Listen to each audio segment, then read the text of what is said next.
Hey guys, in this video we're going to talk about how you can make a Chase bank account. So make sure to watch this video till the end and let's get started. Now first of all, open up any preferred browser on your PC, search for Chase Bank. Now you can see there are a bunch of websites appearing on my screen. Simply select the first one and you will be redirected to the official bank website. On the website's homepage, there will be information about the bank. To sign up, you will notice there's a login form at the right side of your screen.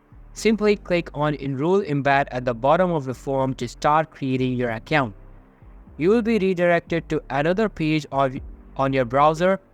The first question will be about the account type you want to create.